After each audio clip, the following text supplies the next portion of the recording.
450 चौकीदार हम लोग को साथी चौकीदारों को बैठा दिया गया। जो चौकीदार को बैठा दिया गया है उस चौकीदार का घर में ऐसी परिस्थिति आ गया है कि वो लोग दाने दाने के मोहताज हैं।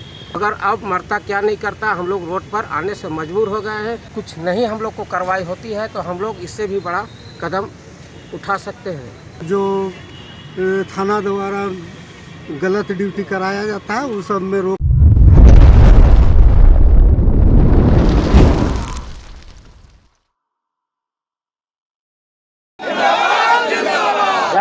दफदार चौकीदार पंचायत जिंदाबाद। सेवा विमुख चौकीदारों को पुनः योगदान कराओ। आश्रितों की नियुक्ति करनी होगी। विज्ञापन निकालने पर रोक लगाओ। धरना दिए हुए राजभवन के समक्ष, आखिर क्या मांगे हैं जो अभी तक नहीं पूरा? आज हम लोग का धरना प्रदर्शन का दूसरा दिन है और हमारी प्रमुख मांग है कि जिन चौकीदारों को सेवा से विमुक्त कर दिया गया है उनको सरकार तुरंत योगदान करावे और 1 जनवरी 1990 के पूर्व और बाद में सेवानिवृत्त चौकीदार दफदारों के आश्रितों की नियुक्ति पूर्व नियुक्ति प्रक्रिया के अनुसार करने का सभी उपायुक्तों को आदेश दिया जाए। और इस बाबत माननीय मुख्यमंत्री श्री हेमंत सोरेन जी से हमारी मांग है कि भारतीय संविधान के अनुच्छेद 16 के उप अनुच्छेद 4 की भावना के आलोक में अध्यादेश जारी करें या झारखंड ग्राम चौकीदार संशोधन विधेयक 2023 झारखंड विधानसभा से पास कराएं ताकि इनको न्याय मिल सके।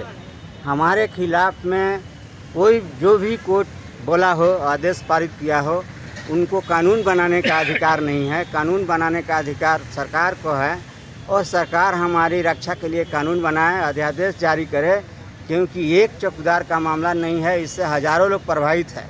और हमारी मांग है कि जो सेवा विमुक्त हुए हैं, आश्रित हैं, इनके रिक्त पदों पर विज्ञापन कई जिलों में निकला है और निकालने के प्रत्याशा में है लोग।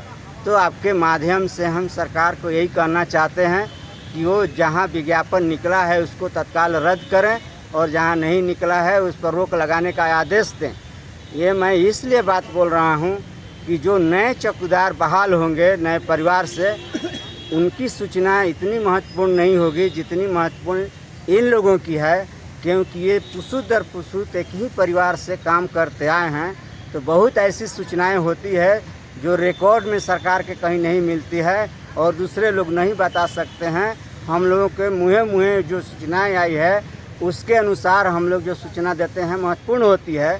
फ़र्ज के लिए मान लीजिए कि आज से 300 बरस पहले बहुत कोई परिवार मजबूत था, कोई कमज़ोर था, तो ये दुनिया का नियम है कि हमेशा मजबूत लोग कमज़ोर को तंग तबाह करते हैं। तो आज जो पहले कमज़ोर था आज मजबूत हो गया, तो वो सोचता है कि हमारे परिवार को बहुत ये लोग तंग तबाह किया है, अब ठीक करने का समय आ गया है। तो इस प्रकृति के तहत कोई आपराधिक घटनाएँ घटती है तो इसके बारे में चौकीदार दफदारों के अलावा कोई दूसरा सूचना नहीं दे सकते। इसलिए इनका रहना बहुत ज़रूरी है और हम किसी संविधान के अनुच्छेद का उल्लंघन नहीं करते हैं, क्योंकि हमको एक ही बार दिया गया है। सभी नियमों और प्रक्रियाओं को शिथिल करते हुए एक बार ये मौका दिया गया है और 60 से 70% बहाल हो गए हैं। जो बचे हुए हैं उनके साथ अन्याय होगा, उनकी नियुक्ति नहीं हुई तो उनके साथ अन्याय होगा। सेवा विमुक्त का जो पैसा कटा हुआ सरकार के खजाना में बंद, उनके बाल बच्चे भूखे मर रहे हैं, उनकी पढ़ाई लिखाई बंद हो गई है। तो ये समस्या है, इसका समाधान माननीय मुख्यमंत्री जी करें। आपके चैनल के माध्यम से मैं चौकीदारी व्यवस्था के बारे में कहना चाहता हूँ। ये व्यवस्था इस देश की सबसे पुरानी व्यवस्था है और इनका इस मायने में महत्वपूर्ण है कि ये एक ही परिवार से काम करते आए हैं उस ज़माने से जब इनको 2 रुपया 4 रुपया मिलता था। लाल टोपी देखने के बाद गांव के लोग अपनी किवाड़े बंद कर लेते थे। उस लाल टोपी वाले के आगे आगे चलने का काम था। ये हत्यारा के बारे में, चोर के बारे में, डकैती के बारे में, क्रिमिनल के बारे में इनको सूचना देना था सरकार को। तो ये जोखिम भरा काम किए हैं। तो हम लोग जब सरकारी बने तो हमको एक बार सरकार क्षतिपूर्ति के आधार पर मौका दी थी और इसको भी ये लोग छीनना चाहते हैं। तो ये हम लोग होने नहीं देंगे और हम सरकार से कहना चाहते हैं कि अब ये सो मोटो काम नहीं रह गया और अफसर के अनुसार चलेंगे तो ये काम नहीं होगा। इनको ये काम करने के लिए रिजिड रहना पड़ेगा और अफसर जो कहते हैं उसके अनुसार चलेंगे तो ये काम नहीं होगा। कानून ये बनावे, कानून इनको बनाना है। सरकार नीति तय करने के लिए होती है और जो सरकार नीति तय करती है उस नीति को लागू करने के लिए पदाधिकारी होते हैं। यही हमको आप लोगों के माध्यम से कहना है। कब से विमुक्त किया गया है और आप लोग को जो मांग है? ये 2016 से इन लोगों को विमुक्त किया गया है और 2016 से जब विमुक्त किया गया तो उसके बाद हम लोग ये रांची का घेराव किए, यहाँ धरना प्रदर्शन, रैली प्रदर्शन, बिरसा चौक पर क्रमबद्ध अनशन, यहाँ राजभवन के सामने आमरण अनशन किया, न्याय मार्च निकाला, मुख्यमंत्री आवास का घेराव किया। तो हम लोग लगातार संघर्ष करते आ रहे हैं। केवल रांची में ही नहीं, जिला स्तर पर भी, प्रमंडल स्तर पर भी हम लोगों ने आंदोलन किया है। तो माननीय मुख्यमंत्री जी इस पर गौर करें और झारखंड निर्माता आदरणीय शिबू सोरेन जी से हमारी बातचीत हुई है कई बार। उन्होंने हमको आश्वस्त किया था कि देखिए ये चौकीदार की सरकार है, इस सरकार में चौकीदार का काम होगा। ये अफसोस के साथ कहना पड़ता है कि सेवा विमुक्त चौकीदारों का भी समय करीब बहुत निकल गया, 6-7 साल हो गया। तो सरकार को फैसला इस पर करना है। और कितने संख्या में आप लोग हैं झारखंड में? झारखंड में कितने संख्या में चौकीदार दफदार लोग हैं आप लोग? पूरे झारखंड में कार्यरत करीब 9-10 हज़ार के लगभग में हैं कार्यरत।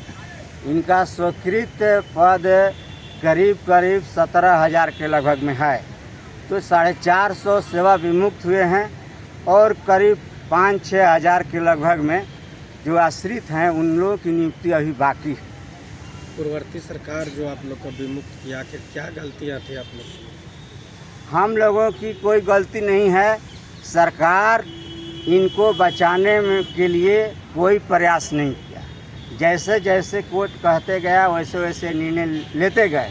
और एक बात मैं आप लोगों को बताना चाहता हूं कि 2008 में हम लोगों ने रिट किया था झारखंड उच्च न्यायालय में और मुख्य न्यायाधीश के अध्यक्षता वाला बेंच ने आदेश पारित किया था कि चौकीदार दफदारों के बारे में, उनके ड्यूटी के बारे में, चौकीदारी मैनुअल के बारे में, नियुक्ति के बारे में जो आदेश है उसका सख्ती से राज्य सरकार पालन करे, उपायुक्त और पुलिस अधीक्षक पालन करे। तो हमारे पक्ष में ऑर्डर था, लेकिन जब ये मामला कोर्ट में गया सेवा विमुक्त वाला, आश्रित वाला, तो ये सरकार वहाँ वो ऑर्डर रखी ही नहीं, डबल बेंच के आदेश को रखा ही नहीं और सिंगल बेंच के ऑर्डर के आलोक में इनकी नियुक्ति रोक दी गई और कई झमेला ये लोग खड़ा किया, जिसका खमियाजा चौकीदार लोग भुगत रहे हैं और भूखमरी के शिकार पर पहुंच गए। पूर्ववर्ती सरकार के समय से मामला चल रहा है। क्या पूर्ववर्ती सरकार जिस समय आप लोग को विमुक्त किया उस समय की कारणें बताएं, क्या कारण से विमुक्त किया? इन लोगों का कोर्ट का जो कहना था, कोर्ट का कहना था कि नामित के आधार पर चौकीदारों की नियुक्ति नहीं की जाए, बाज़ाब्ता विज्ञापन निकाल करके नियुक्ति की जाए। ये सिंगल बेंच का ऑर्डर था और डबल बेंच का ऑर्डर था कि जो सरकार का आदेश है इन लोगों के बारे में उसका अनुपालन होना चाहिए। तो जब केस चल रहा था हाई कोर्ट में तो राज्य सरकार के जो वकील थे उनको वहाँ ये पक्ष रखना था कि जो सरकार का आदेश है उसी आदेश के तहत इनकी बहाली हुई है और उस पर रोक नहीं लगी थी। सरकारी चौकीदार के पद पर इनके आश्रितों की नियुक्ति करने हेतु कोई रोक नहीं लगी थी।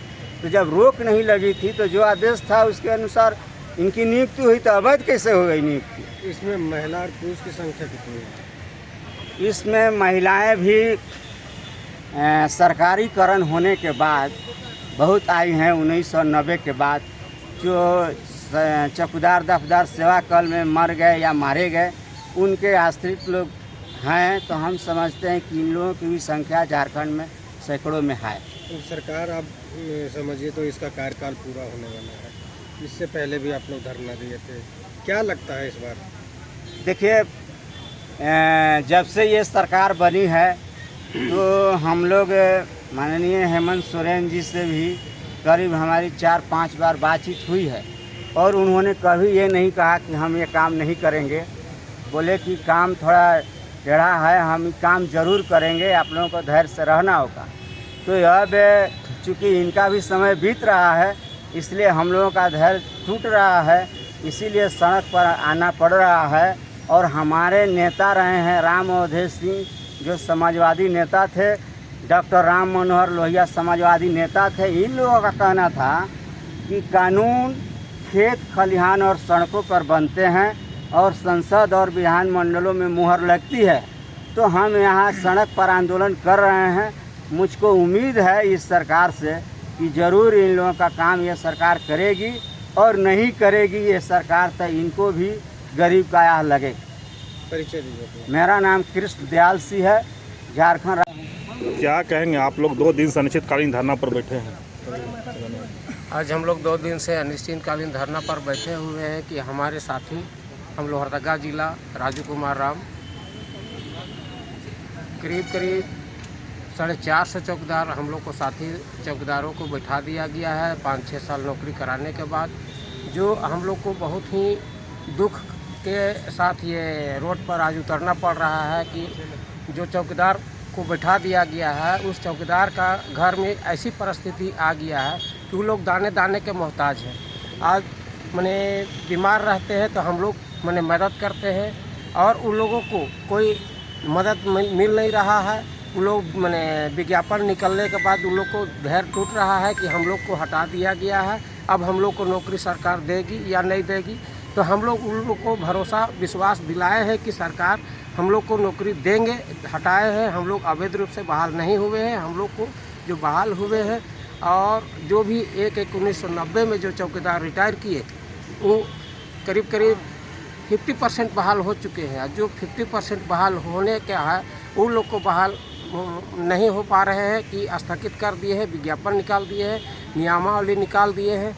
जो आज नया बिट निकाल के बहाल करें, हम लोग को कोई दिक्कत नहीं है। जो हम लोग को 1/1990 से जो हम लोग आश्रित हैं वो हम लोग को बहाल कर ले और नया बिट सृजित करके बहाल करें, हम लोग को कोई आपत्ति नहीं है।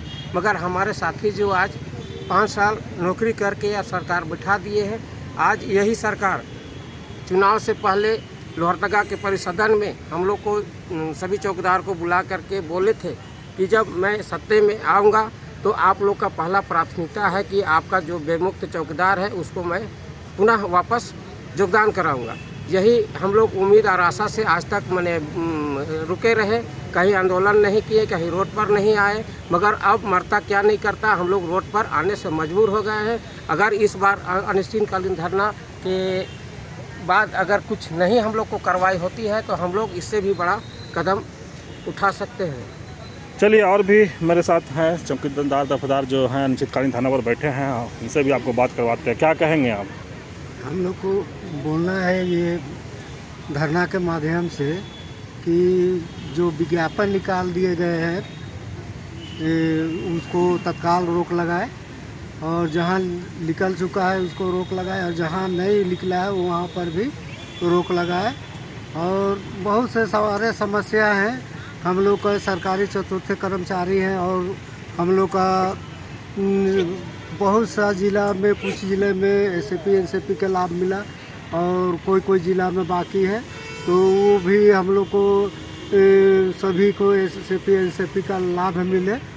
और जो थाना द्वारा गलत ड्यूटी कराया जाता है उस सब में रोक लगाया जाए, यही सब हम लोग का मांग है। चलिए, आप परिचय दे दीजिए अपना। मेरा नाम दुर्गा महली है, लोहरदगा जिला से।